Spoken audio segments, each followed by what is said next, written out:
Qual foi aí, velho? Beleza? Venho trazer as últimas informações do futebol baiano. Pelo lado do Bahia, a torcida mais uma vez demonstrou sinônimo de grandeza e para a partida histórica do último domingo, onde foi visto o bicampeonato brasileiro de 88, a direção do clube reviveu a campanha para vender ingressos virtuais ao seu torcedor. Dessa forma, vendeu 3 mil bilhetes de forma simbólica e cada um custou R$5 e a verba arrecadada será utilizada no programa Dignidade aos Ídolos, que ajuda aos atletas do passado. Pelo lado do arquirrival Vitória, apesar dos treinos no CT estarem proibidos, o Vitória encontrou na tecnologia uma saída para manter seu elenco ativo e com uma boa performance. A comissão técnica rubro-negra tem orientado os atletas nas sessões de treinamento, através de videoconferências. Dessa forma, as atividades são divididas por sessões. Nesta sexta, por exemplo, foram comandadas pelos preparadores físicos Ednilson Senna e Rodrigo Santana. Agora pelo lado do Flusão de Feira, o Turo do Sertão, parado há 2 meses por conta da pandemia do coronavírus, agravou ainda mais a crise do Fluminense de Feira. Dessa forma, a equipe se desfez de todo o elenco que disputou o Campeonato Baiano. O presidente do clube, Everton Carneiro, afirmou que a situação está toda resolvida e desta forma se evitou o aumento dos débitos que poderiam gerar novas ações trabalhistas contra a equipe. Abre aspas. Fiz 4 contratações no máximo e promoveu algumas dispensas. Tudo que foi arrecadado nesse tempo foi para cobrir despesas e honrar o compromisso com os profissionais, onde mantivemos os salários em dia e agora por conta da pandemia partimos para a liberação de todos, evitando assim maiores transtornos. Agora uma notícia que vai deixar o apaixonado por futebol triste. A Copa 2 de Julho, uma das principais competições sub-15 do Brasil, não vai mais acontecer no final do mês de junho, como prevista. O torneio, que chega na sua 12ª edição, ganhou um novo formato a partir deste ano, que lhe garantiria ainda mais visibilidade e maior número de equipes participantes. Com sede na Bahia, várias equipes já estavam inscritas, algumas delas internacionais, como La Coruña da Espanha e agremiações da Bolívia, Arábia Saudita e Estados Unidos. Vale lembrar também que o Palmeiras foi o último vencedor, tendo derrotado o Galo em Pituaçu. E essas foram as últimas informações do futebol baiano. E eu sou Gilvan Rodrigues, direto para o Baba Retado do Futebol na Veia. Obrigado, Gilvan, pelo boletim. Não estou aqui sozinho, vamos começar aqui, já vou apresentar meu companheiro, meu amigo Rafael, mais conhecido como Muganga. Fala aí, Rafa, como é que você tá? Tudo bem? Olá, grande Felipe, um prazer imenso e inenarrável, eu diria, estar aqui com você. Todas as notícias do futebol nordestino e já vou começar trabalhando, cara, porque aqui a gente não para. Já começando a falar das notícias que o Gilvan trouxe tanto brilho sobre o futebol baiano, com destaque com a notícia do Bahia sobre a retransmissão do grande título, acho que o maior título nacional do Nordeste, foi o Campeonato Brasileiro de 88, e o que eu destaco muito bem é uma ação que os clubes têm feito, não só os clubes, como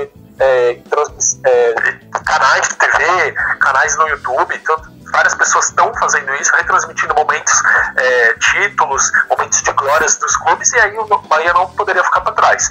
Com a transmissão do Campeonato Brasileiro de 88, e aí também eu achei bem legal, bem bacana, que foi um custo bem baixo, né, de R$5, um custo acessível para a maioria da população, ainda mais no momento desse de crise, de dificuldade financeira que as pessoas, a população tem sofrido, e o Bahia, como é um clube de massa, nada mais justo do que ter valor acessível, e no momento mais glorioso da história do clube, que foi o título brasileiro de 88, ontem até estava vendo no Instagram do Bobô, né, o grande artilheiro do Bahia naquela edição, se rendendo ao TikTok, meio que fazendo uma alusão que estava comemorando aquele título.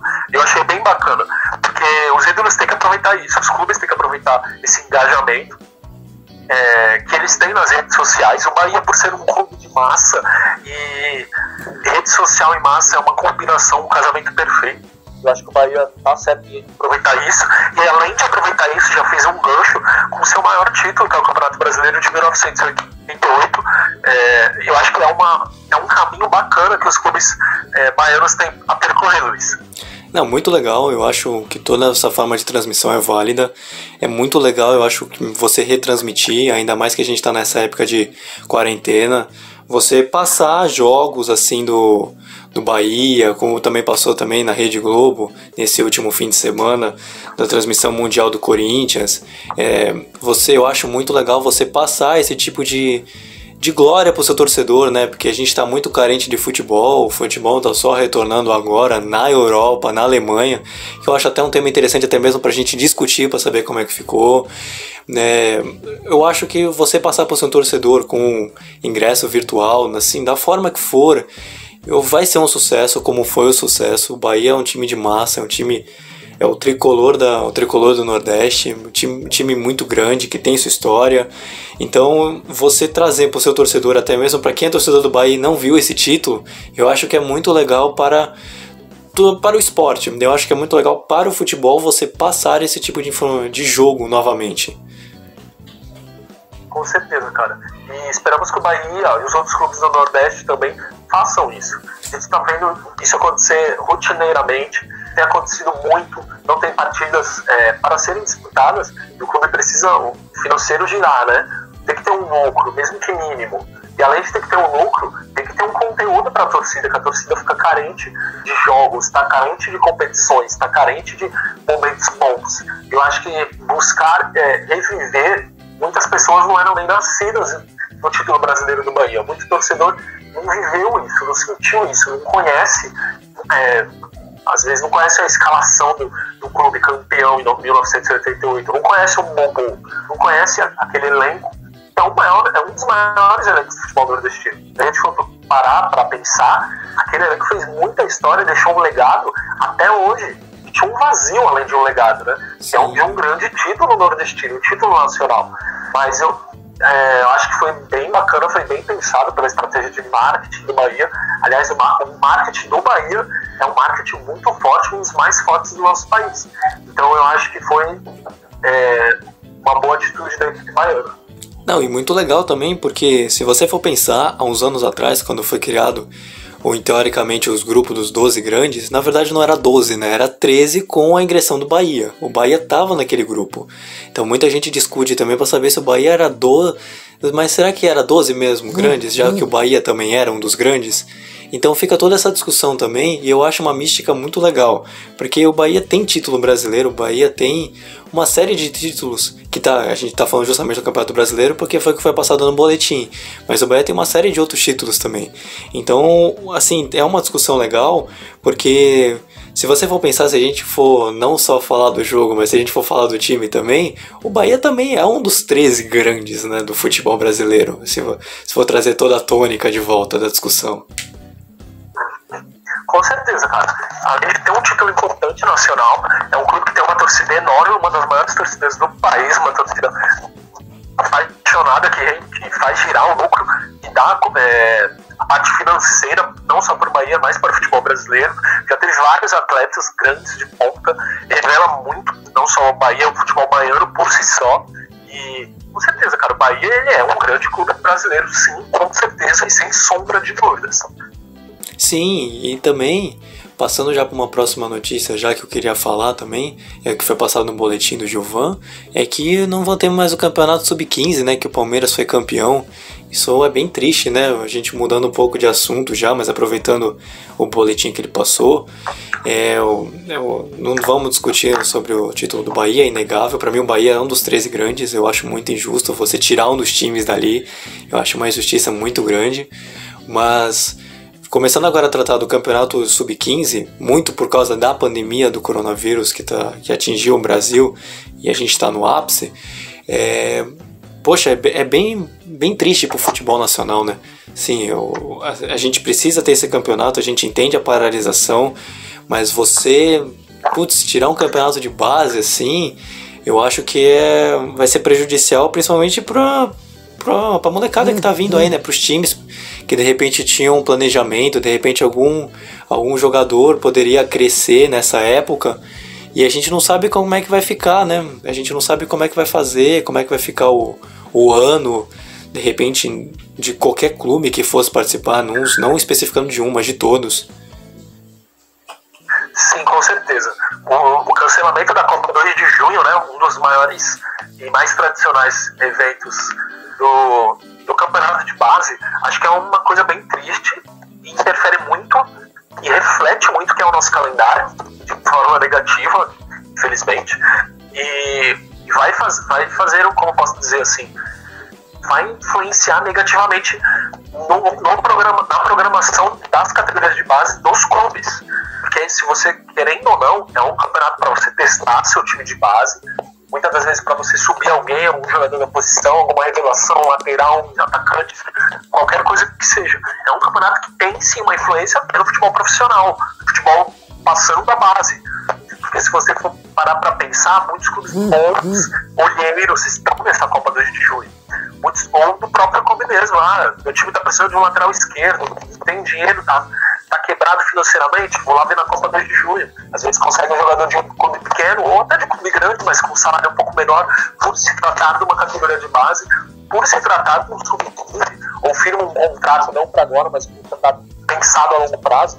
Então, o cancelamento da Copa 2 de Junho não é um único cancelamento, a gente sabe que aconteceram alguns e ainda irão acontecer outros cancelamentos, não só do futebol de base, mas também do futebol profissional. Se o campeonato francês foi cancelado, quem dirá os outros campeonatos aqui no nosso país. Então, um eixo que vai sofrer bastante com isso são os campeonatos de base. Com certeza, a maioria, se não todos, serão cancelados. Sim. E só passando aqui, só para que eu não esqueça, eu cometi uma pequena falha no início, eu admito. Eu esqueci de falar que a gente tá, por causa da pandemia, que a gente tá fazendo nosso programa de casa. Então cada um está na sua casa, os repórteres, eu, o Rafael, estamos todos gravando de casa. E agora a gente volta.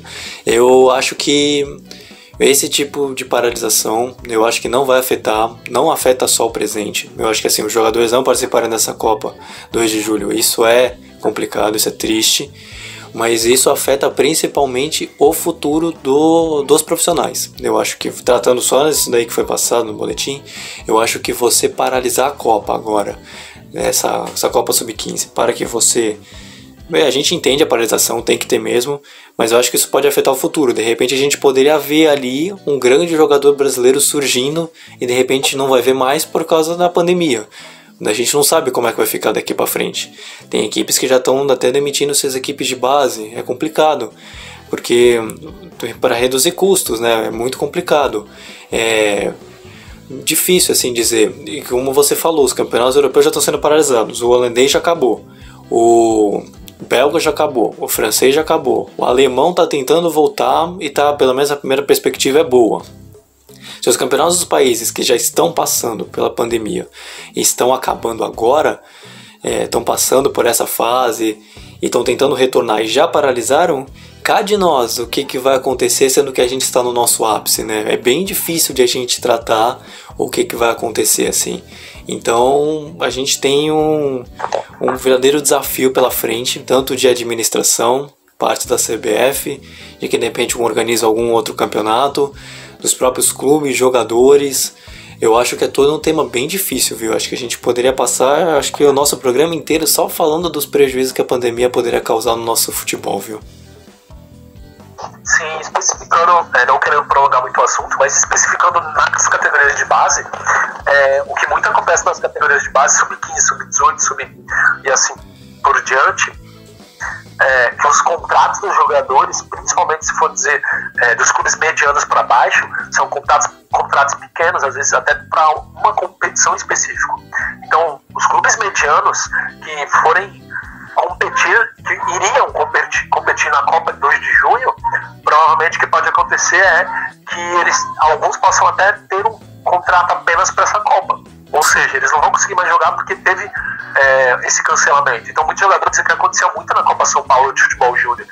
Às vezes o jogador tinha um contrato, às vezes até para uma fase, só para a primeira fase. Se aconteceu com um clube que jogou contra o Palmeiras, me falha a memória, eu não lembro o nome do clube, mas depois eu posso trazer aqui para a nossa estimada audiência.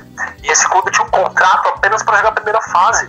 Tinha hospedagem, tinha o valor de voo só para a primeira fase. E o que aconteceu foi que o clube passou. E aí ele não tinha mais condição financeira para... da Copinha, não foi? Na Copinha?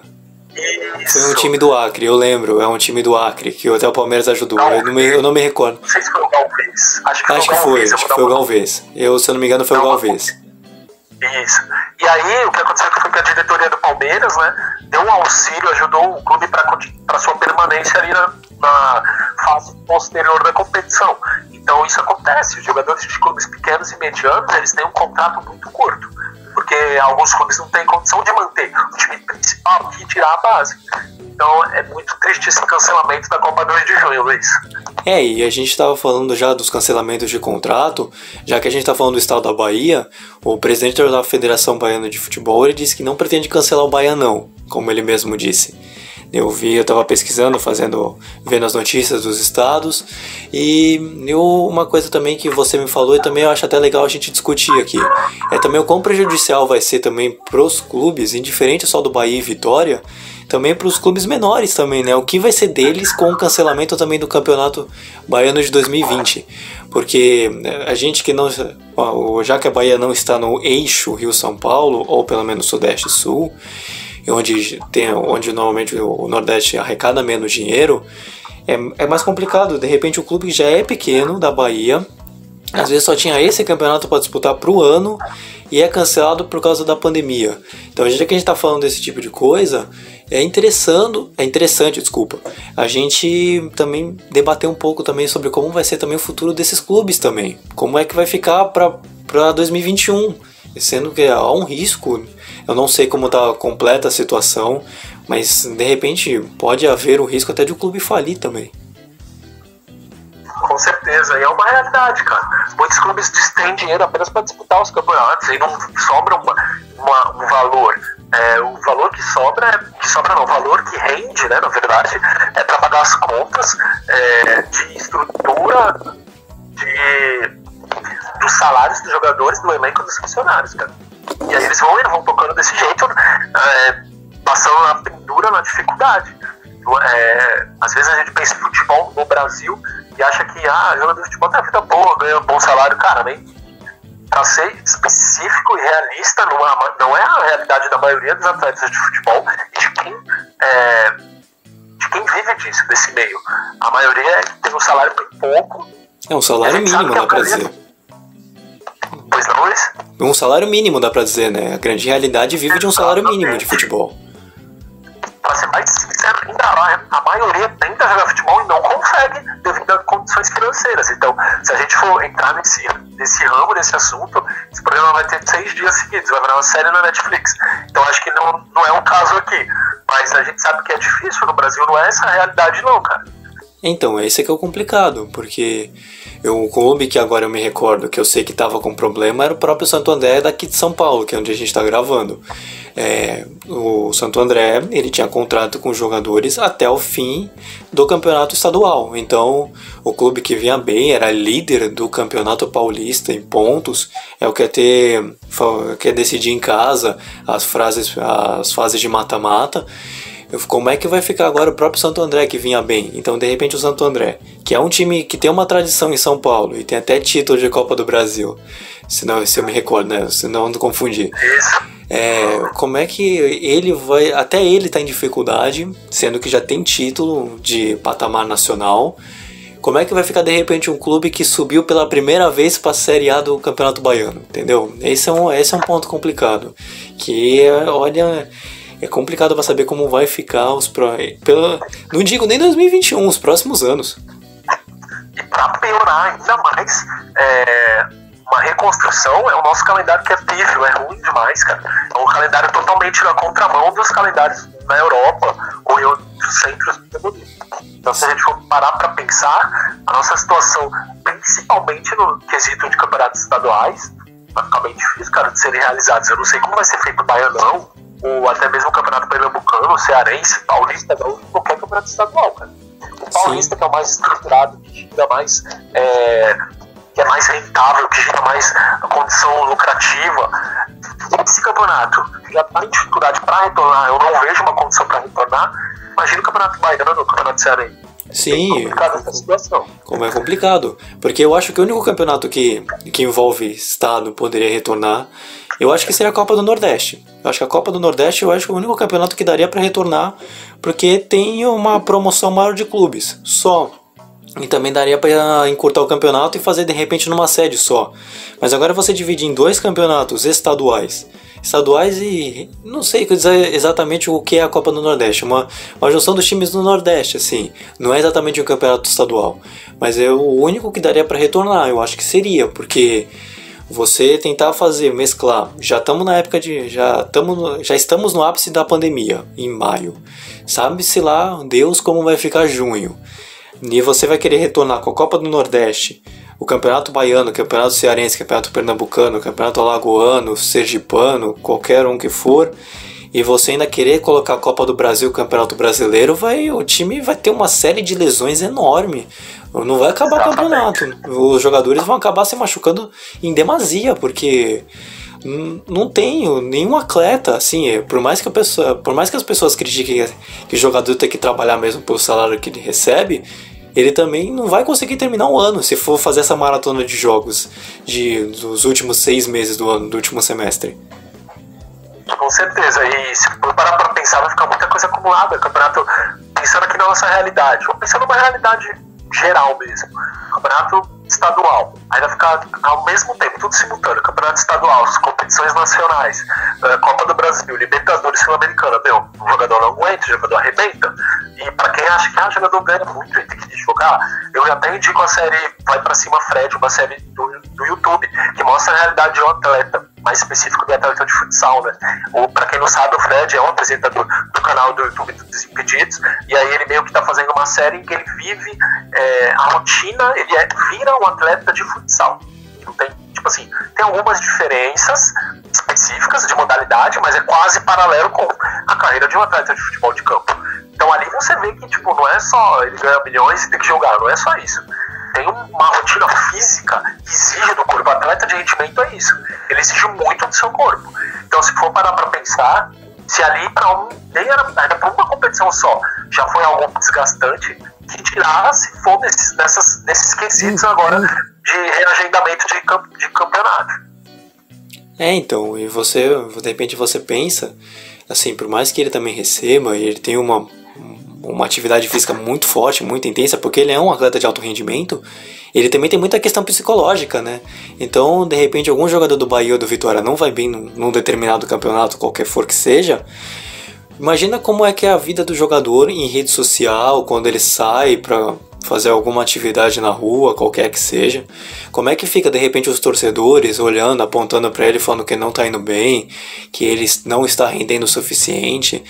É complicado, porque você também tem que entender também que o atleta, por mais que ele receba o salário, também é uma série de contras, né? Que é uma popularidade que talvez não vai ser benéfica para ele. Vide, por exemplo, o Sidão, goleiro que começou aqui no estado de São Paulo, pelo Audax, foi pro Vasco, que ganhou aquele prêmio lá, que a gente sabe que foi sacanagem da transmissão da Rede Globo. Então, como é que você vai, como é que fica o atleta? Poxa, ele recebe uma nota, ele recebe um dinheirão, 100 mil para mais, mas ele não queria receber aquele salário para ser humilhado em rede nacional, né? Então às vezes fica um pouco desse aquém também. Então o Fred, ele retrata uma pequena parcela de atletas de futsal, que o mais conhecido de todos é o Falcão, com certeza. Mas de repente ele fosse fazer de um atleta de campo, de jogador de futebol de campo, ia ser uma situação que eu acho que ia exigir muito mais dele ainda.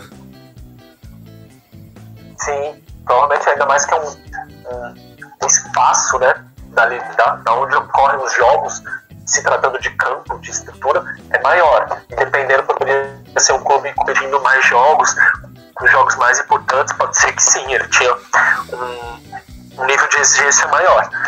Mas é isso, né? Vamos orar pelo calendário do brasileiro.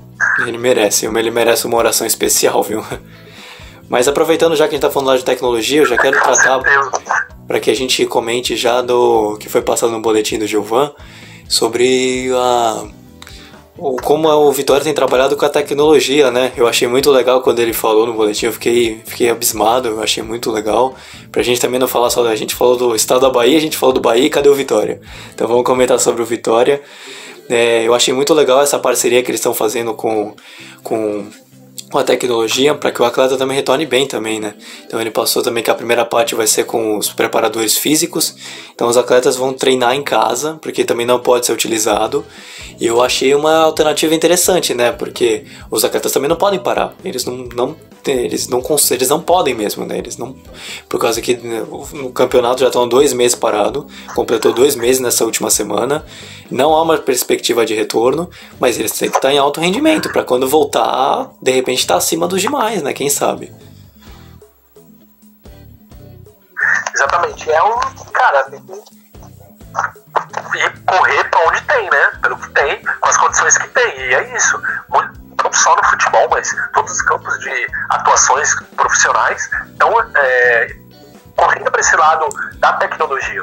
E o Vitória seria diferente. O Vitória tem uma boa estrutura, um dos clubes mais tradicionais do Brasil. O Vitória revela jogadores apencas, já revelou muitos jogadores para a seleção brasileira, e o Vitória mostrou que está um passo à frente. Mostrou essa condição de treinamento por vídeo para a melhoria do condicionamento físico. A gente sabe que quando voltar, o nível físico vai ser complicado, vai ser difícil. A gente sabe que muitos clubes estão continuando, mas a gente sabe que não é a mesma coisa.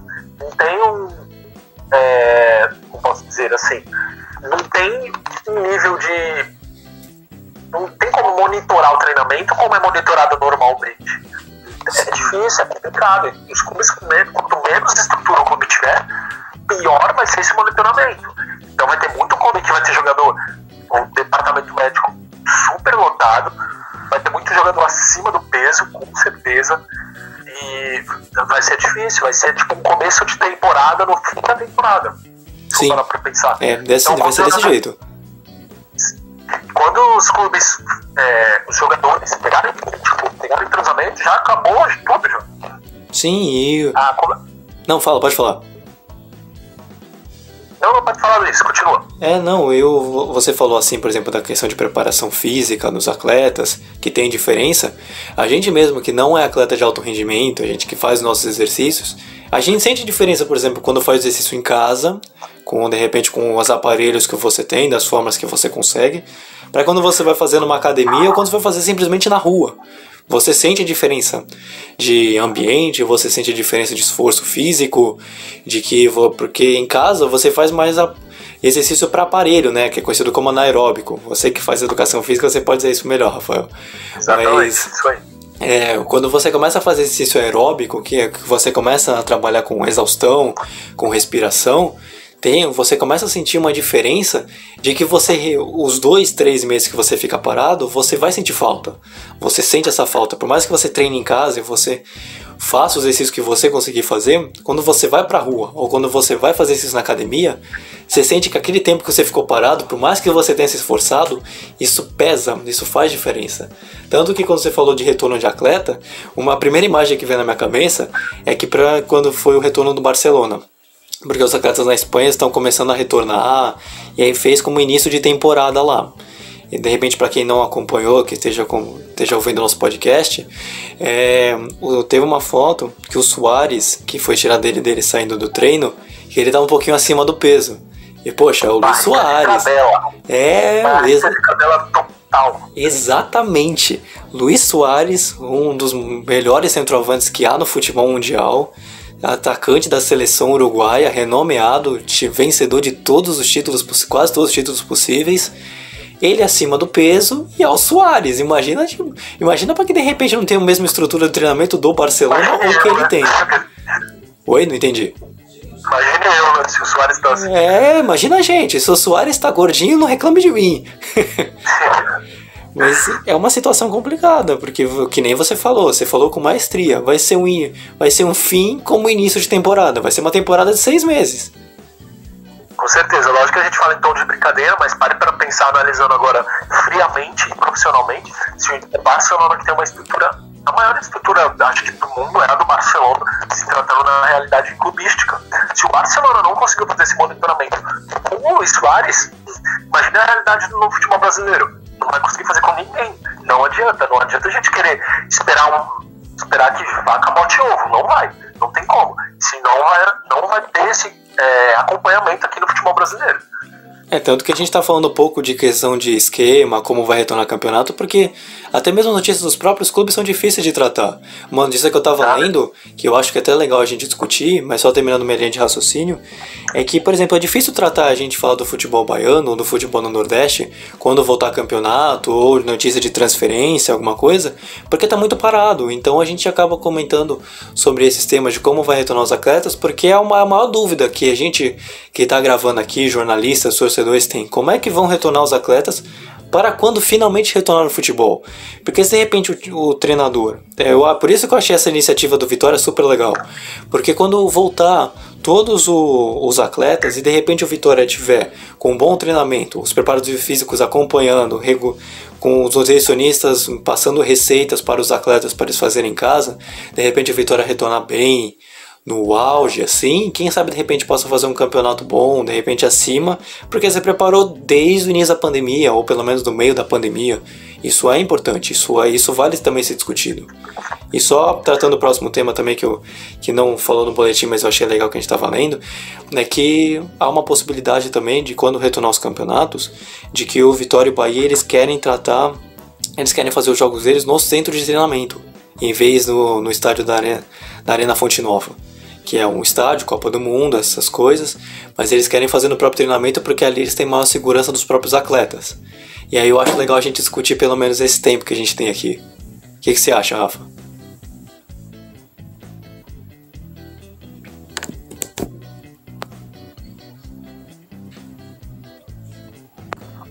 E aí, Rafa, o que você acha dessa notícia de que de repente pode voltar? O que tu acha? Tu acha interessante?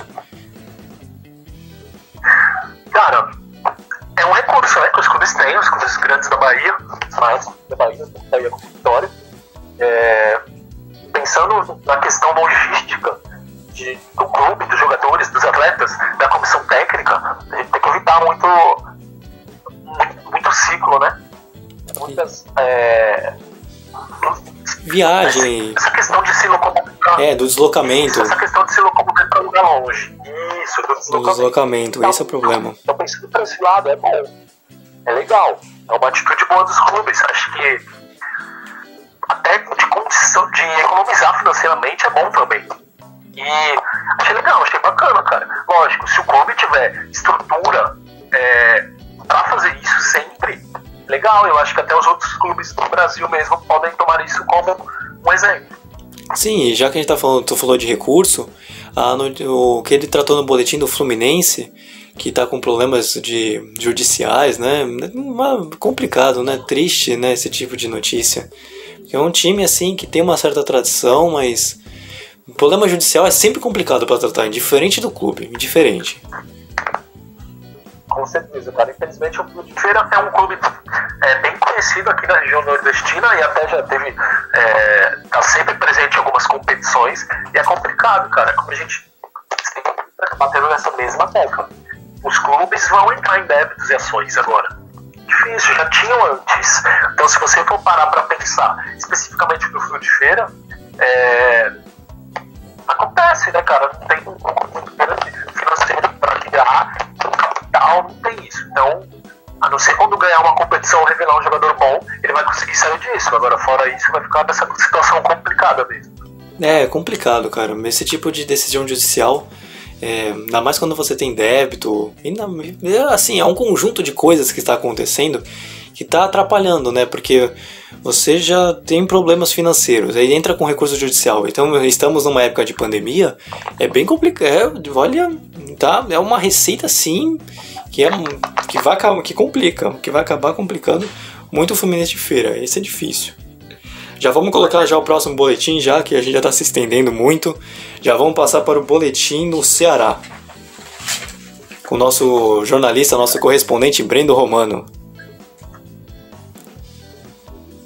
E aí, meu povo, tudo bem? Vamos falar do futebol agitado. Após a conquista de mais uma vaga para a área e duas para assistentes, a arbitragem cearense possui agora 23 integrantes para a CBF. Assim, 6 deles irão estrear o escudo na Confederação Brasileira de Futebol.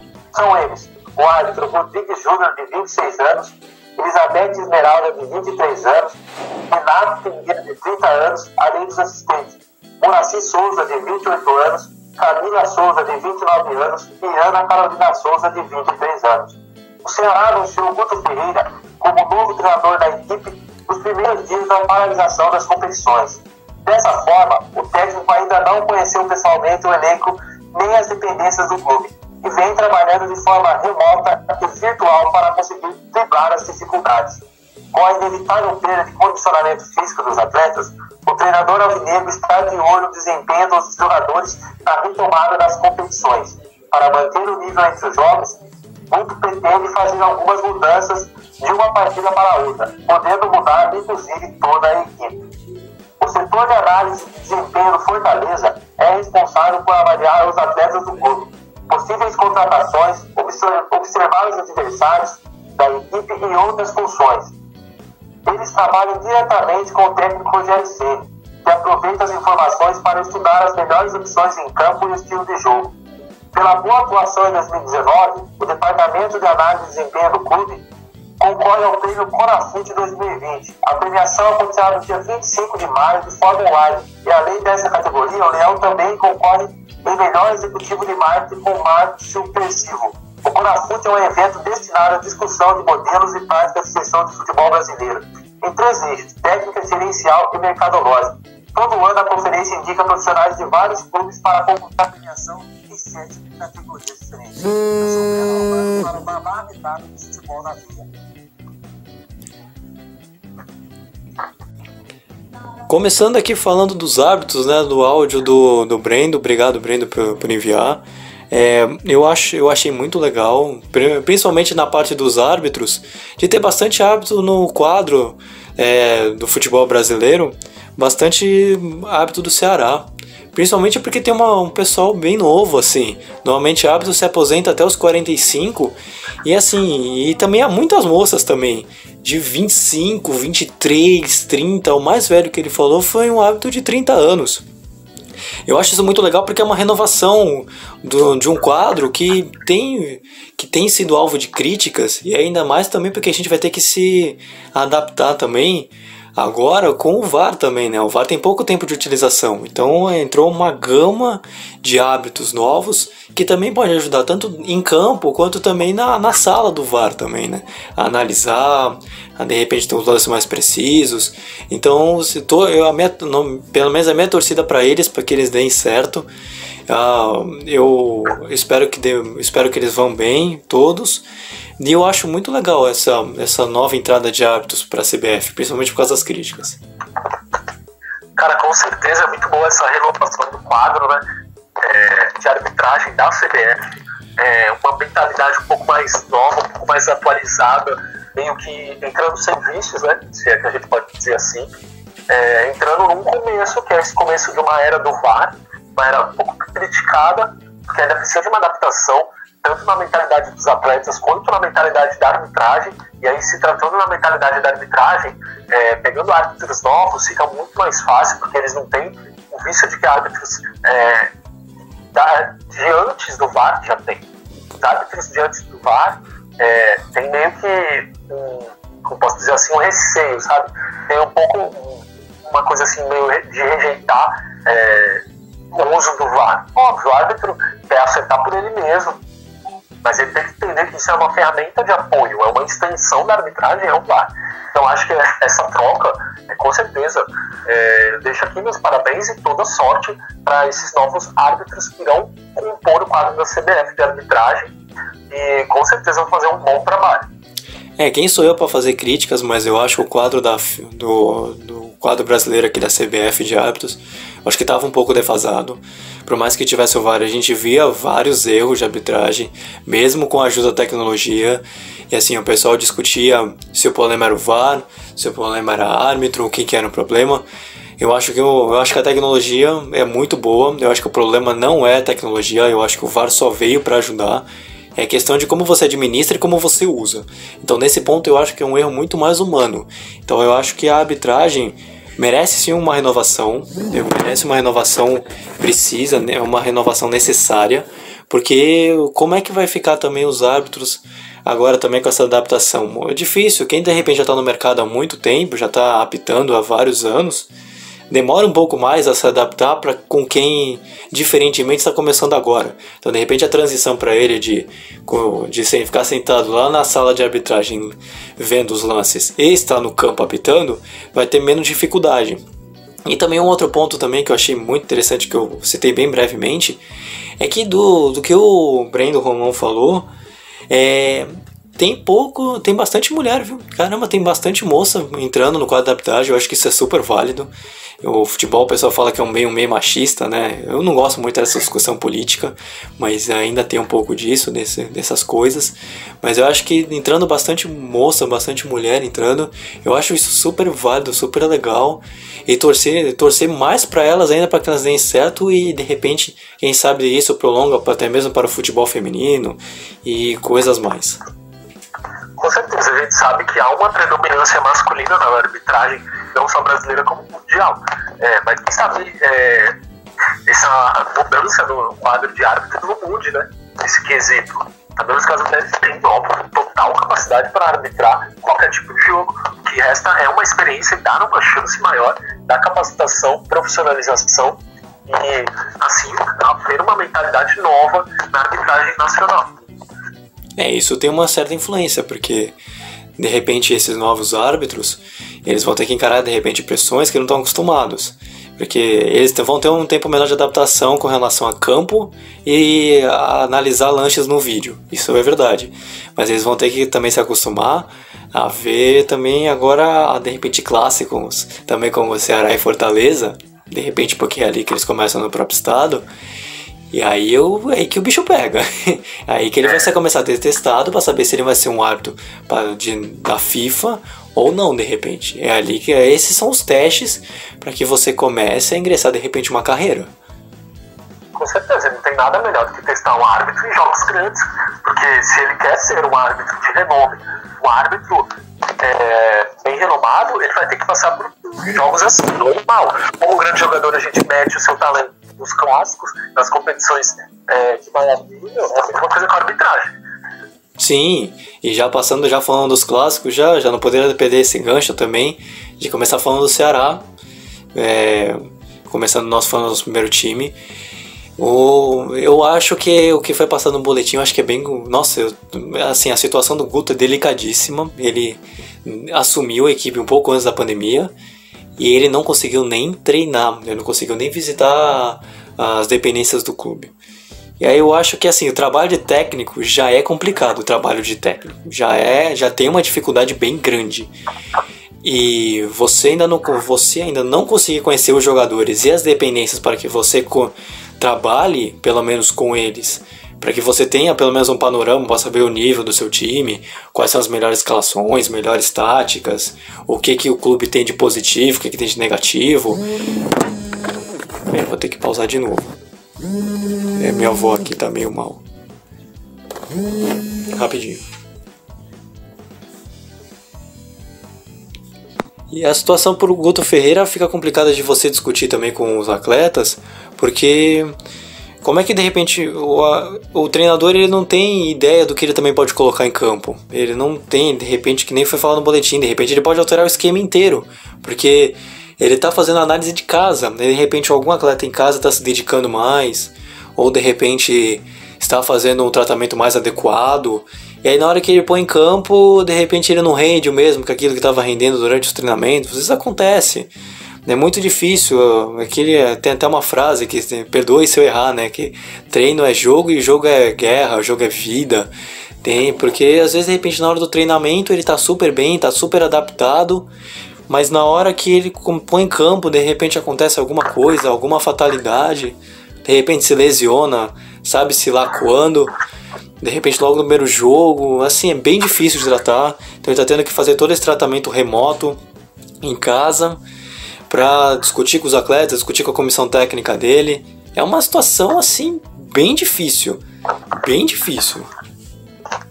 Com certeza, Luiz, mas o primeiro ponto que eu quero destacar é: o Gordiola voltou pro futebol nordestino. A alegria imensa de ver dele novamente, cara. O que esse cara era de carisma aqui no futebol era algo incrível e ensurdecedor. Mas nem tudo são flores, obviamente. E aí ele vai ter que mostrar o porquê ele é conhecido como Guardiola, porque o que ele vai ter de problema para montar esse time, já tá tendo, vai ser uma coisa enorme. Ele tá pensando até em mudar o time inteiro, cara. Mudar o time todo devido à baixa condição física, o condicionamento físico que o clube tem, que o Ceará tem, que os atletas estão tendo. Ou seja, o que parece, pelas notícias que eu li do Ceará, os atletas não teve esse monitoramento do jeito que deveria da condição física dos atletas. E agora que o Guto chegou, ele viu que a situação tá tipo um pouco feia. E se o Guto é um pouquinho acima do peso, imagina o time do Ceará. Ele encontrou tipo bastante dificuldade, cara. Não, com certeza. Essa época de quarentena todo mundo tá ganhando uns 5, 7, 10 quilos. Tá complicado. Não dá pra sair de casa, não posso sair de casa. Mas assim, o Guardiola, ele vai ter que provar o porquê ele ficou conhecido como Guardiola, né? Porque o trabalho que ele vai ter vai... Nossa, no meio do ano, se ele se der bem no Ceará, ele vira ídolo. Porque eu acho que é a pior situação que qualquer clube brasileiro já viveu. Essa época de pandemia. Porque quem se sair bem nessa vai ser aclamado, porque merece. Tá sendo tudo muito difícil. Ele não conheceu ninguém, não conseguiu, não visitou nem o próprio Ceará, a estrutura lá do clube. E como é que ele vai definir um time? Como é que de repente ele... Porque é uma situação diferente, por exemplo, do Rogério Ceni, do Fortaleza, que já conhece o time, já tá há anos lá. Então ele já sabe como é que é o treinamento do clube, então ele já sabe mais ou menos quem ele colocar. De repente as peças. O Guto acabou de chegar, o Guardiola acabou de chegar. Ele acaba conhecendo só por cima, pelo que ele viu no campo, pela análise de desempenho, por transmissões, por dicas, análises. Mas quando ele for ver na prática o jogador, no treinamento, ele não tem essa visão ainda de como é. Sim, acho com certeza. Assim, o conhecimento que ele tem do futebol baiano, né? Passou pelo Bahia, foi aclamado pela torcida, teve uma boa passagem. Agora, do Ceará não conhece que deveria, né? É diferente do conhecimento que ele tem do futebol nordestino mais específico do Bahia do que o Ceará. A gente sabe que são realidades totalmente distintas, são clubes totalmente diferentes, estilos de jogo diferente. Mas, mesmo assim, eu ainda estou confiante no trabalho dele. O que ele já fez por aqui, pela nossa região, foi algo muito bom. E eu acho que agora é um momento mais de ir no psicológico do atleta, porque a gente sabe que no físico vai ser difícil, a análise tática também vai ser bem complicado. Então meio que ele vai ter que dar uma injeção de ânimo no time do Ceará. Tanta história que ele tem com o Bahia, eu já ia falar do Bahia. Uma injeção de ânimo no time do Ceará. Então acho que meio que esse é o caminho que ele vai ter que tomar para reerguer o Ceará enquanto ele não retoma a sua condição física. Sim, e também, já fazendo também, quer ficar por dentro de tudo que acontece no Brasil e no mundo? Acesse futebolnaveia.com.br. Com prognósticos, colunas históricas e o mercadão da bola, acesse futebolnaveia.com.br. O jornalismo está no sangue. E continuando aqui a linha de raciocínio, o Guardiola também, eu vou chamá-lo de Guardiola, tá? Você não se incomoda. É muito bom esse nome. Ah, eu adoro, eu acho muito legal. Eu acho um apelido digno. Maravilhoso. Ele realmente vai ter que... Toda a história que você falou, que ele teve uma boa passagem no Bahia, eu acho que agora vai ser posto à prova. Eu acho que não existe momento melhor para o treinador, para qualquer um, do que você passar por um período desse e voltar bem. Eu acho que esse é o melhor momento. Eu acho que se ele conseguir uma boa recuperação, eu acho que ele vai ganhar pontos, né? Já que a gente fala de futebol, eu acho que ele vai ganhar pontos para os torcedores, e com os torcedores, com os atletas, e eu acho que ele vai conseguir retomar um mercado que ele já teve, porque ele já teve um mercado maior do que ele tem hoje. Então ele tá... Não sei dizer se é muita maldade da minha parte, mas ele está entrando num rol dos ultrapassados, entre aspas. Se de repente ele voltar não com novas ideias, mas ele retornar com bons treinos, com bons jogos, ele pode ser de repente um belo... Não administrador de crise, mas provar que, olha, dá um período difícil para mim que eu me recupero, entendeu? Eu ponho o time na linha e a gente joga. Esse eu acho bem importante. Não só para ele, para todos os outros treinadores também. Com certeza, eu acho que o Guto Ferreira veio ali naquele começo com uma nova safra, depois ele ficou meio que, agora, né, na verdade ele tá meio entre os treinadores que vêm para tapar buraco e o ultrapassado, ele tá meio aquilo ali. Eu acho que ele tá mais para tapar buraco, mas acho que isso não é legal. um treinador que quer pegar um elenco bom pra ganhar título, não vir na hora da parte ruim, né? Mas os treinadores que estão no começo de carreira é isso. Pegar o que quer, né? E ele teve bons trabalhos, sim, com o Ponte Preta, Bahia. Então acho que agora é o momento do Ferreira. Pegar um elenco não tão bom assim, que tá abaixo fisicamente, e fazer o seu nome e, quem sabe, fazer bons jogos e tentar conquistar alguma coisa com o Ceará. E é importante também, porque eu disse isso também, porque essa nova safra também, de entrar nesse tipo de rol que eu coloquei, é por causa muito dos estrangeiros que vieram. Foi principalmente por causa do Jorge Sampaoli e do Jorge Jesus. A dupla de Jorge causou um estrago aqui no Brasil. Mas um estrago positivo, um estrago de bons resultados, de campanhas muito boas, de um Jorge Jesus campeão da Libertadores e que sonhar ganhar do Liverpool, de um Jorge Sampaoli que trouxe um futebol alegre, divertido de ver, e que não conquistou títulos, mas fez grande campanha, principalmente no Campeonato Brasileiro com o Santos. Então ficou vice-campeão. Então, muitos dos brasileiros acabaram ficando desvalorizados com isso, e quem já não tinha muito mercado ficou pior ainda, né? Então, para ele é uma retomada também importante da decisão do técnico, para ele aceitar o trabalho. Obviamente, ninguém planejava essa pandemia, mas para ele também colocar um mercado também, porque o Ceará está na Série A, ainda é uma vitrine. Com certeza, o Ceará é uma baita de uma vitrine. A gente sabe que o Ceará teve um ápice, não diria um ápice, né? Mas teve um bom patamar no quesito de marketing, no quesito do nome do clube. O Ceará teve um nome maior, um alcance maior nacionalmente no nosso futebol.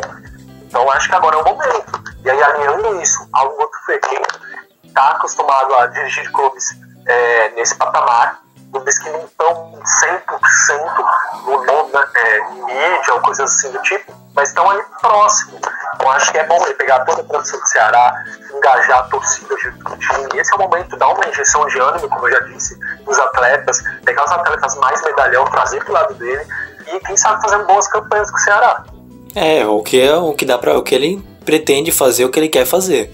Mas já passando já pro Fortaleza, falando que foi tratado um boletim, que a gente não vai falar de futebol, né, especificamente dentro de campo, a gente vai falar das táticas, que eu achei muito legal a parte da análise de desempenho do Fortaleza, junto com o próprio Rogério Ceni também pelos anos bons que vieram, principalmente por causa de 2019, está numa premiação, numa final. Eu acho isso muito legal, eu acho que junto com essa notícia, eu acho legal, muito, muito bom para o futebol brasileiro, você ter um prêmio para os melhores analistas de desempenho, que analisa tática, esquema de jogo, porque isso premia os melhores, e a gente precisa desses melhores aqui para o Brasil, porque a gente vê, principalmente nesses últimos anos, uma certa defasagem de esquema tático que a gente comenta aqui, que a gente vê na grande mídia, os torcedores, que o Brasil parece que parou no tempo, né? Então você ter esse tipo de premiação,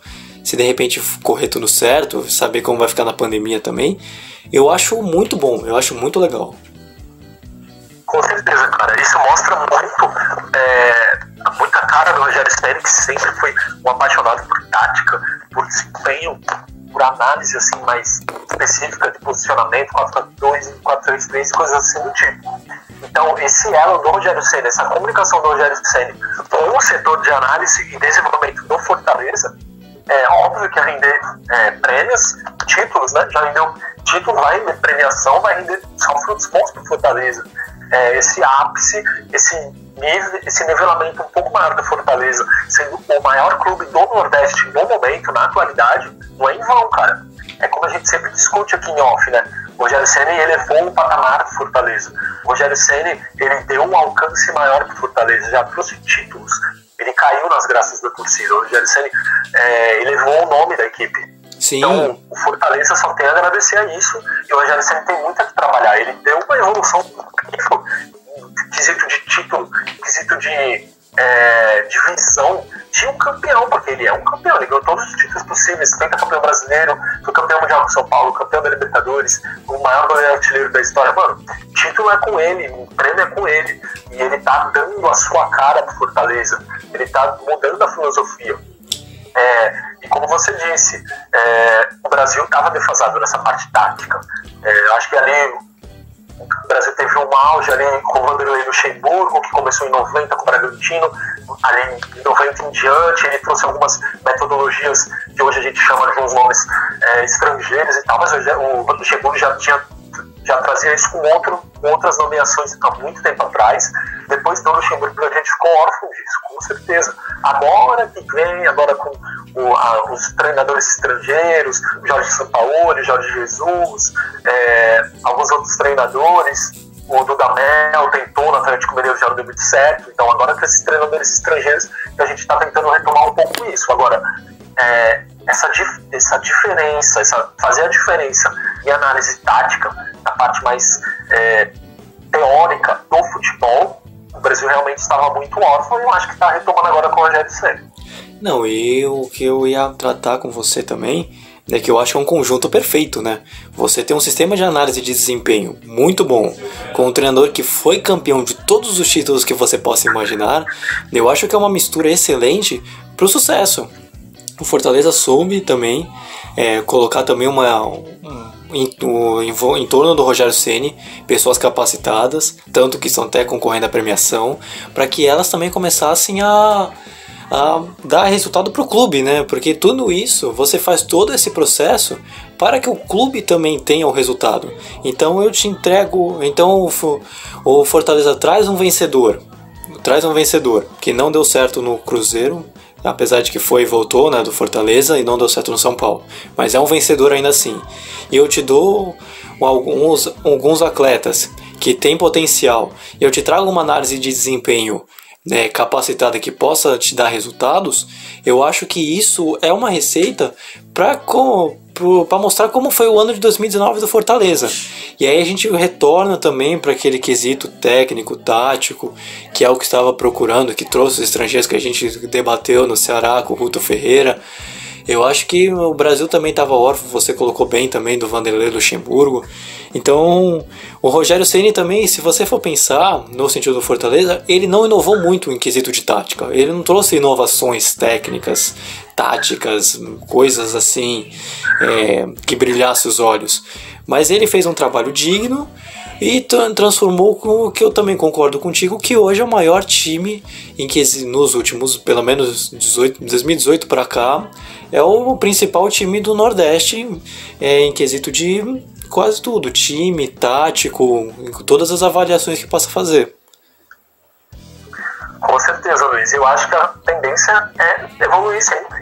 O que falta no Brasil é dar tempo para o treinador implantar sua filosofia, sua metodologia de jogo, de trazer o elenco, a comissão técnica, a torcida para o seu lado, e ele está conseguindo isso. Quanto mais tempo dá, mais ele vai evoluir. A gente sabe que os treinadores que ficaram mais tempo é o que mais conquistaram o título. O Mano Menezes no Cruzeiro, o Santos estava indo bem, não deixou ele muito tempo, aí já está começando a cair o rendimento. Então são dois extremos. Quanto mais tempo você deixa, mais títulos. Isso é óbvio. O Tite teve no Corinthians.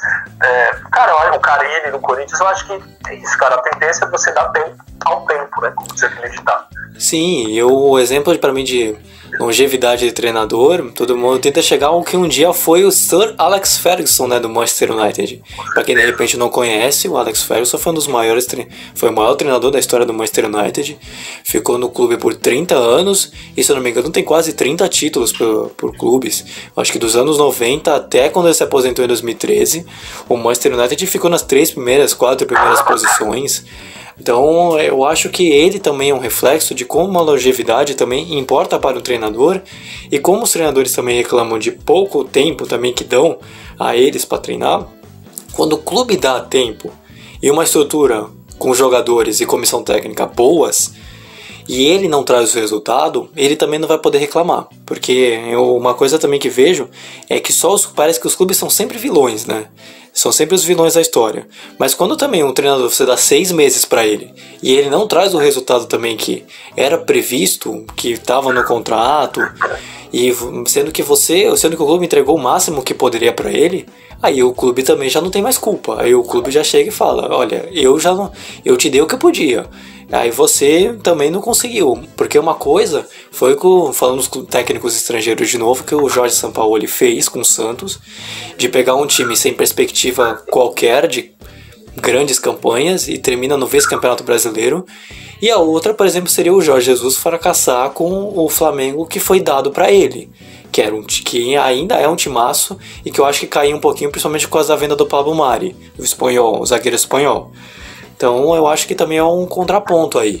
E você também vê o nível profissional do Rogério Ceni, fazendo todo esse panorama para chegar a ele, que ele também tem estudado em casa. Que ele também, por mais que essa época de quarentena estejamos há 2 meses sem futebol, ele continua estudando, ele continua lendo, ele continua se atualizando, colocando novas ideias na cabeça, para que ele coloque em prática aquilo que ele leu e aquilo que ele sabe como jogador e que já deu certo também para ele nos últimos anos. Com certeza, era uma cara dele que ele ia ser treinador, ele sempre quis ser, ele estudou há muito tempo para isso, né, desde a sua aposentadoria até esse atual momento, não parou de estudar. Aí quando ele estava sem clube, assim que ele encerrou, ele começou a estudar. Depois, quando ele começou a assumir, ele continuou estudando. E agora ele ainda está estudando. Então, o Rogério Ceni, eu acho que o treinador que mais estuda no Brasil, os clubes grandes assim, é o Rogério Ceni, cara, sem dúvida alguma. E isso é importante também para ele, porque, por exemplo, ele para mim é mais ou menos a mesma linha do Renato Gaúcho, do Grêmio. Fazendo uma comparação, um jogador que assumiu o time que não vinha de grandes campanhas. O Grêmio, antes do Renato Gaúcho, era um time que era bom, mas vinha de alguns resultados que deixavam a desejar. E aí ele foi lá e foi campeão da Libertadores.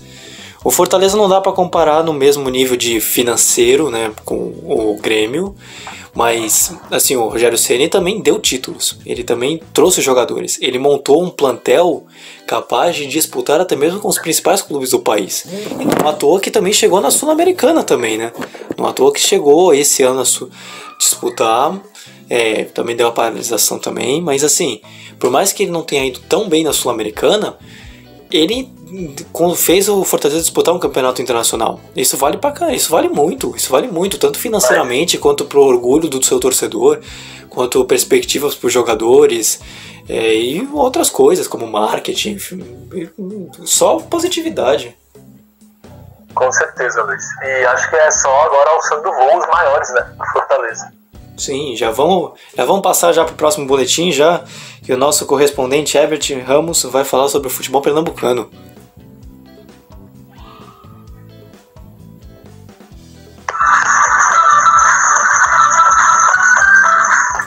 Olá, pessoal do Futebol na Veia, meu nome é Herbert Ramos e trago para vocês as principais informações sobre o futebol pernambucano. Começando pelos clubes da capital, o presidente do Sport, Milton Bivar, confirmou que apenas o futebol será praticado pelo povo negro em 2020. Atletas do vôlei, basquete, nadadores e outras áreas em Tio Leão também têm equipes registradas que estarão fora de atividade até o fim do ano. A medida visa cortar gastos e ajudar o clube a se livrar de uma enorme crise devido à pandemia. O Náutico já negocia a extensão do período de redução salarial dos seus atletas por mais algum tempo. Inicialmente, o acordo com o elenco previa redução de 25%, mas só iria até maio. Como o Alvirrubro está percebendo que dificilmente voltará a jogar entre os meses de maio e junho, a diretoria já busca um novo acordo. Uma reunião com dirigentes e jogadores será marcada ainda nesta semana.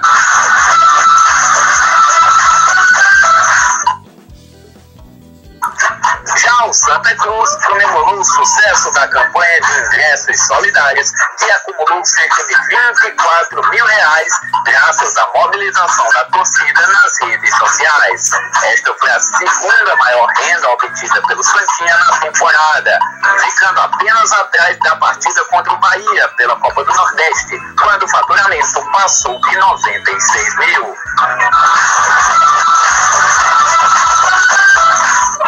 No interior, o destaque ficou por conta do Ipiranga. O clube da cidade de Santa Cruz do Capibaribe lançou sua própria marca de máscaras protetoras e já está fazendo maior sucesso na região. A expectativa da diretoria é comercializar mais de 5 mil máscaras personalizadas.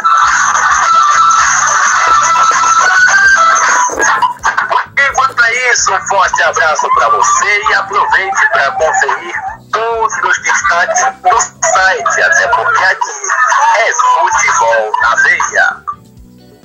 Esse eu acho o melhor boletim de todos. Parabéns pro Herbert, ficou muito legal. Só comentando um pouquinho no boletim dele, achei que foi muito legal a música de fundo. Mas aí, Rafa, o que você acha do boletim dele? O que você gostaria de destacar primeiro? Cara, acho que começando a falar pelo esporte, né? E, obviamente, uma atitude para cortar gastos, deixando de, como posso dizer, encerrando as atividades dos outros esportes, deixando apenas o futebol. A gente vê muito triste essa notícia, que deve ser uma notícia até que rotineira, devido a essa pandemia, né, do Covid.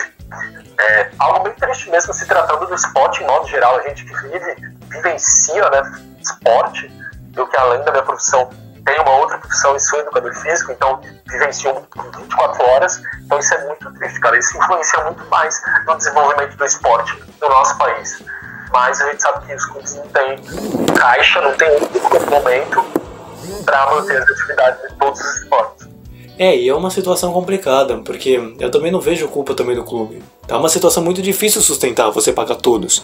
Porque o clube também não tá tendo renda, não tá entrando dinheiro por clube. Então ele tinha que fazer cortes, ele ia fazer, senão também não ia conseguir bancar todo mundo.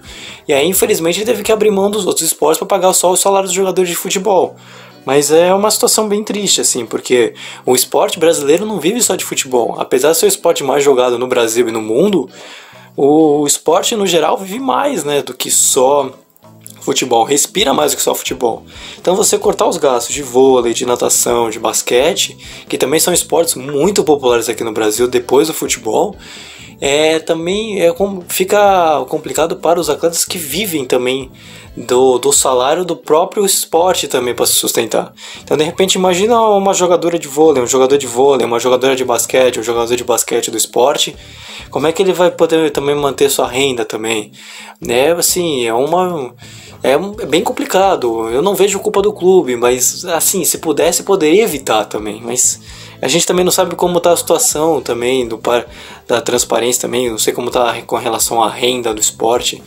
Mas você também, como educador físico, você deve estar bem mais chateado do que eu, né?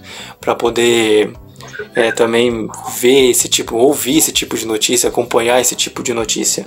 Porque não tem muito pra onde correr, né? Infelizmente alguém iria acabar sofrendo por isso. Sim, cara, é triste. Eu fico triste porque isso interrompe a evolução do esporte. Porque no Brasil já é difícil ter uma evolução do esporte. Então isso é uma notícia muito negativa, ainda mais tratando de esporte nordestino, porque o Nordeste, acho que maior engajamento é do futebol, óbvio, pela torcida apaixonada que carrega todos os clubes, seja de maior ou de menor expressão, seja de maior ou menor lucro. Agora, o esporte, de modo geral, no Nordeste precisa de uma alavanca ainda maior do que a que o futebol nordestino precisa. E isso vai na contramão totalmente dessa alavanca, desse impulsionamento. A gente crê que o futebol nordestino, assim como o povo nordestino, é um povo muito raçudo. Então eu tenho certeza que haverá uma volta por cima, com toda certeza, sem nenhuma sombra de dúvida.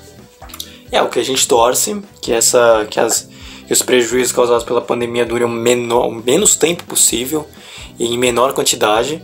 Mas, assim, é triste, porque imagina de repente alguém que joga vôlei, mas gosta do esporte. De repente, uma jogadora de vôlei, que o pai é torcedor do esporte, e ela queria jogar no time de vôlei do esporte para poder se profissionalizar.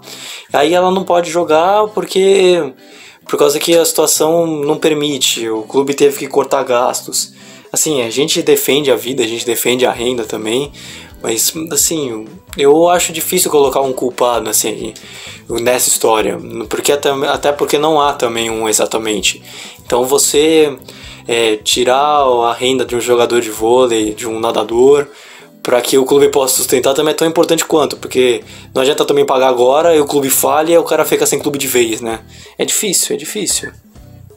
Não, com certeza, não existe o culpado. Acho que o culpado seria a falta de um planejamento de apoio de alguma organização para ajudar. Porque a gente sabe que um dia, alguns países, por exemplo, fugindo um pouco do nosso esporte, alguns países têm planejamento caso ocorra uma guerra, por exemplo, para apoiar entidades ou fundações, federações, alguma coisa do tipo, caso ocorra.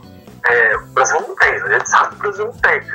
Por que não tem? Porque nunca correu o risco de correr uma guerra, de participar de uma guerra? Pode ser, mas poderia ter, né? Se há um culpado, acho que achamos um possível culpado. Não dá, não tem muito o que dizer, porque eu acho que eu tô nessa contigo. Tem que haver um planejamento, até mesmo do próprio clube, viu? Acho que até mesmo do próprio clube, do próprio esporte, ou não só do esporte, do Santa Cruz, Náutico, do Bahia, Ceará, Fortaleza, Vitória, indiferente da instituição. E também não só do futebol também, que fique claro, de todos, de empresa, sociedade anônima, associação.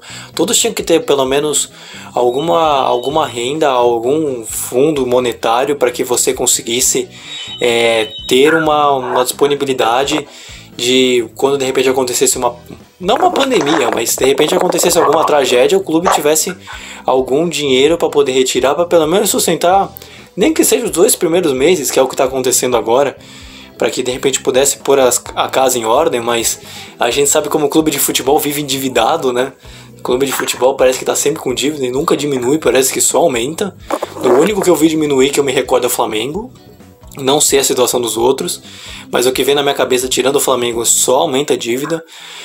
Mas eu fico assim, eu acho que não existe exatamente o culpado, mas assim, planejamento, eu acho que tá mostrando agora, a pandemia mostrando que quem tem planejamento tá saindo na frente, sem mais. Se o esporte chegou a esse ponto é porque não se planejou mesmo, porque não teve. Com certeza, mas... Já passando pro próximo assunto, vamos falar agora a gente já falou do Santa Cruz, agora vamos falar do jogo lá que teve, que arrecadou de fundos, alguma coisa, que arrecadou dinheiro. Eu achei muito legal, foi uma ideia que deu certo, aquele do jogo solidário, né, que teve partidas online. E eu também li também, que complementando já que passou no boletim, que os outros clubes também, junto com a ideia que pegou o Santa Cruz, também pretendem passar também, fazer essa mesma ideia e render mais do que o Santa Cruz rendeu, que nem foi o Náutico. O Náutico pretende arrecadar 25 mil de ingressos, e já que o Santa Cruz arrecadou 24 mil. Eu acho isso legal. Cara, é muito bacana. O Santa Cruz sempre quebra recordes e recordes de venda de ingresso, de torcida, né, de estádio lotado, a Ruda sempre repleta de torcedores, e mais uma vez ele mostrou que se fosse uma partida ia ser a segunda maior renda, né, se não me engano, do ano, alguma coisa assim do tipo. E é o Santa Cruz, cara, é o clube mais povão do Nordeste, não adianta. E é muito legal. Eu acho que esse tipo de renda, quando você consegue passar pro clube de alguma forma, eu acho que isso vale, porque também é uma certa rivalidade que está sendo alimentada durante a época de pandemia, né? Os clubes não podem parar, né? Então de repente você faz esse pequeno tipo de rivalidade, eu acho que vale também, porque é legal você ouvir também que o dirigente do esporte pretende, o presidente do Náutico, ele pretende pretende arrecadar mais dinheiro do que o dirigente do Santinha. Eu acho que isso é legal. Eu sou fã disso. Eu acho que esse tipo de coisa tinha que propagar mais mesmo, viu? Com certeza, é usar a rivalidade, né, pro lado bom, por uma boa causa. E falar em rivalidade no falar do futebol nordestino é praticamente não fazer nada, né? Porque a gente sabe que o que move o futebol nordestino é a rivalidade. Porque são os clubes têm essa paixão sedenta, essa paixão insana quase, período da loucura praticamente, de lotar um estádio de um jeito incrível. Dos torcedores acompanhar o time onde ele for mesmo, botar lá na Série C, o estádio tá cheio, que foi o que Santa Cruz fez, foi subindo de letra para letra, e o seu torcedor sempre do seu lado, é uma história incrível, e isso não vai mudar, tá? Isso você pode ir lá no time menor, pode ir lá no Ibis, pode ir lá no Fortaleza, que vai ser a mesma coisa, o torcedor vai estar do lado sempre, cara. Sim, e também já falando de futebol também, né, não posso deixar de falar que se você quer ficar por dentro do que acontece no Brasil e no mundo, acesse futebolnaveia.com.br. Com prognóstico, colunas históricas e o mercado da bola, acesse futebolnaveia.com.br. O jornalismo está no sangue. Eu acho esse tipo, é que eu gosto da ideia de você promover também, como a gente falou do Bahia lá no início do programa, de você também fazer esse tipo de promoção que o Bahia fez de campeão de 1988 e o Santinha fez há um tempo atrás também, de você colocar com os jogos o jogo do Santa Cruz contra a Covid. Eu acho legal esse tipo de campanha, porque além também de você arrecadar e também desafogar um pouco as rendas também do clube, você também gera uma comoção popular, assim, de que os torcedores vêm e assim a gente vencendo o vírus. Eu acho isso super interessante, porque você traz uma boa notícia também, porque o futebol também tem que ser um pouco disso. A gente está tratando de notícias não tão legais, mas eu acho que você trazer nem que seja um jogo fantasioso, mas esse tipo de notícia eu acho legal, cara. Eu acho bom você trazer assim, a população fica mais tranquila, acaba tendo 2 horas de diversão, você esquece um pouco do mundo, assim, de como tá hoje. Eu acho isso importante também.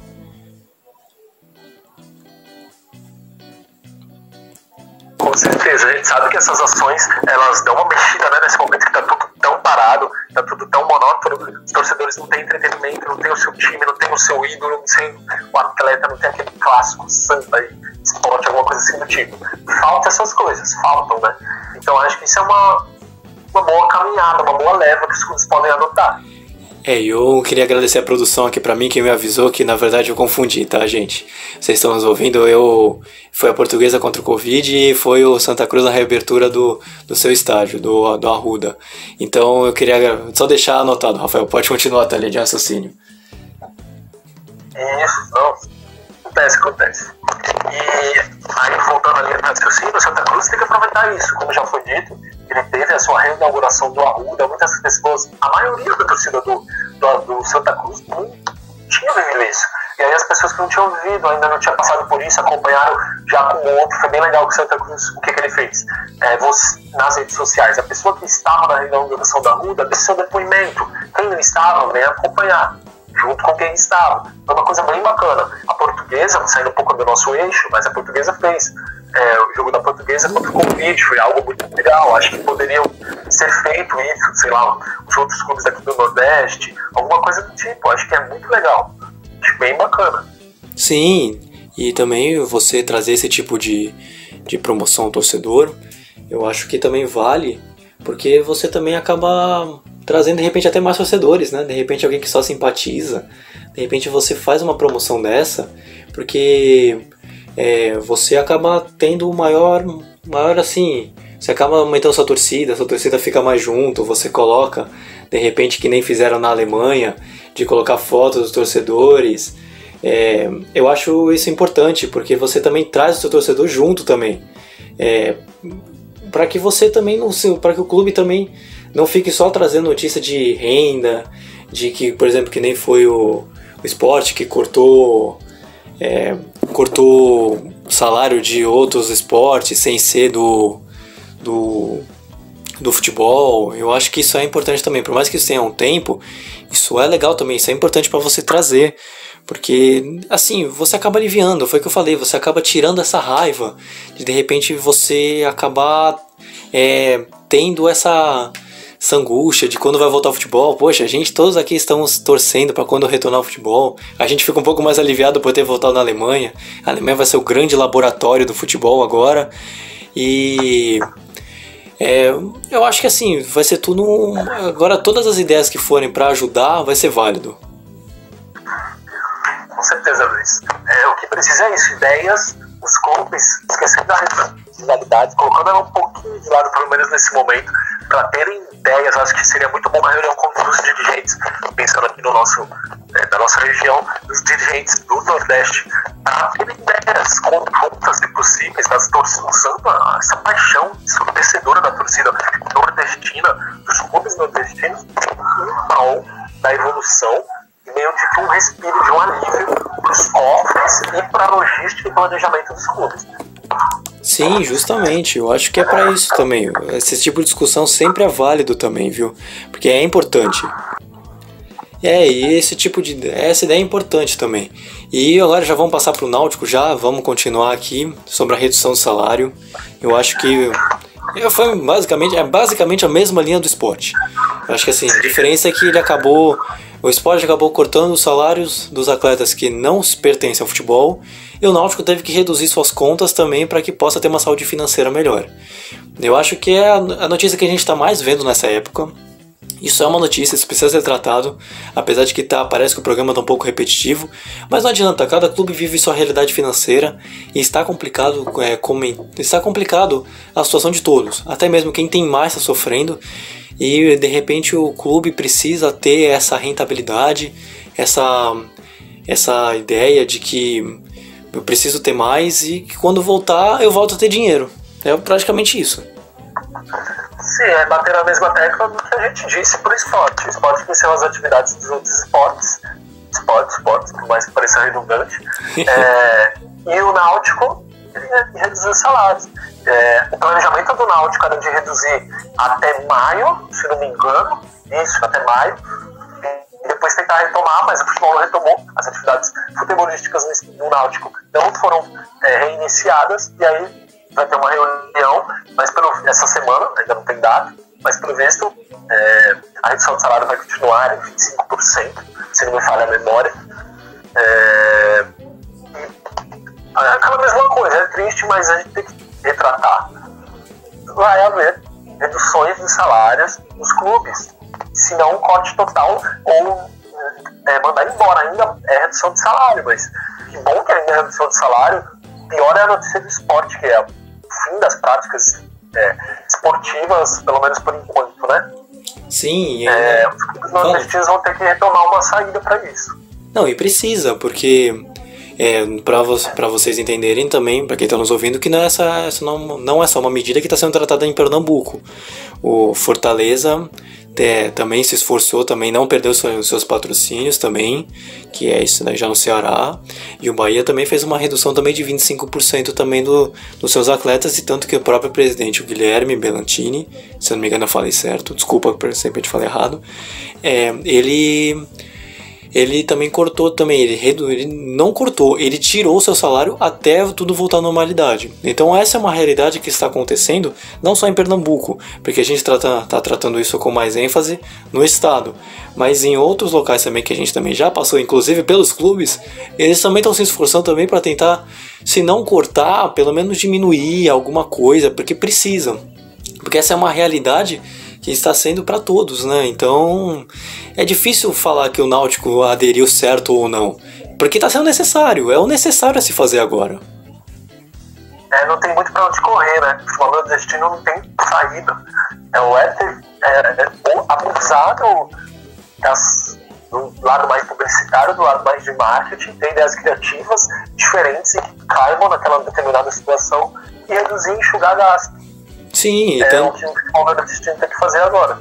Tanto que também o Náutico, ele também aderiu a MP, né, que é chamado de MP 936, que foi adotado agora também pelo seu governo federal, quando começou a pandemia nessa época, de que você pode suspender os seus contratos também até mesmo por 60 dias. Essa é uma medida provisória, que é por isso MP, medida provisória, que vai valer nessa época de pandemia para que as empresas não quebrem, para que também você tenha um respiro financeiro. Tanto que o Náutico até mesmo aderiu isso, fazendo o prazo máximo, que é cortando o salário em 60, os contratos em 60 dias, e fez os seus funcionários. Tanto que isso vai acarretar, para você ter uma ideia, numa economia de quase 550 mil reais. Isso vale muito para um clube. 550 mil reais é praticamente... É um salário de um grande jogador aqui no Brasil, se você for pensar. Que é a folha salarial de muitos clubes do Nordeste. Se for parar pra pensar também nesse quesito. Sim, também. Você pega os clubes 540, se bem que se você for pensar 540 mil reais a 90% dos clubes, que foi o que a gente tratou mais no início, que o jogador vive, a grande maioria vive numa média de um salário mínimo, e a outra maioria não conseguiu nem se tornar jogador profissional, você reduzir os seus gastos em quase 550 mil reais, é um grande valor pro clube, né? É um grande valor pro clube que isso pode valer por um mês e pouco, isso vale bastante. Certeza, e faz a total diferença nesse momento de enxugar, né, gastos, de enxugar cofres, os cofres dos clubes mesmo, que não estão podendo contratar, alguns pensam em contratar, mas aí já fica um pouco mais complicado, e usar a base, a categoria de base, e às vezes nem a base consegue usar porque a base está parada, como a gente deu exemplo lá no Campeonato Sub-15, e os clubes vão indo com o que tem, né, com o que tem de melhor para fazer no momento. Olha, vou te dizer, viu, acho que pro futebol, acho que nunca houve uma época mais difícil do que essa, em todos os quesitos, tanto técnico, tático, quanto administrativo, viu. E já passando para... É uma grande crise, não adianta. E passando para a última notícia, que a gente fecha o programa, é a notícia do Ipiranga, que essa eu acho uma ideia inusitada, mas muito legal, que foi passado no boletim, né, de você criar máscara, das máscaras do próprio Ipiranga. Tava óbvio que vai fazer sucesso, né? Vai fazer muito sucesso mesmo. Né? Já é moda em Paris, já. Oi? Já é moda em Paris, já. Pô, caramba! Quem dera. Mas eu acho que é uma forma de brincadeira, entre aspas, de o clube também conseguir também a sua renda financeira e também não deixar também de divulgar a própria marca, né? O clube também não fica parado, começa a vender máscara, e essa ideia pega e de repente surge até a ideia para outros clubes fazerem. Mas é bem inovador essa ideia do Ipiranga. Com certeza. O que eu já vi, o Vasco fez isso também. Máscaras personalizadas com o escudo do clube. Mas não é a maioria dos clubes que estão fazendo, não. Por enquanto, o que eu só vi foi o Ipiranga de Capivari e o Vasco. E é uma ideia genial, incrível, muito boa, cara. É uma forma de você expandir a sua marca, o nome do Ipiranga. É uma forma de estar conscientizando as pessoas, a torcida de modo em geral, não só do seu clube, mas de todos os clubes do Brasil. E é uma forma de girar o financeiro do clube, que a gente está falando isso desde que começou o programa. Girar o financeiro do clube, girar o lado do dinheiro, a economia, porque não está girando, não está tendo. E o que eu falei, volto a tornar, a repetir. Quem tiver uma ideia, utilizar do marketing de forma mais criativa, vai sair na frente do quesito financeiro. E o Ipiranga está de parabéns. Sabemos que o Ipiranga com certeza está com dificuldade muito grande de ter algum financeiro, de arcar com suas responsabilidades financeiras, mas aí ele achou uma saída um pouco que ótima nesse momento. Então, justamente, para você ter uma ideia de como vale, isso vira até notícia. A gente está comentando aqui.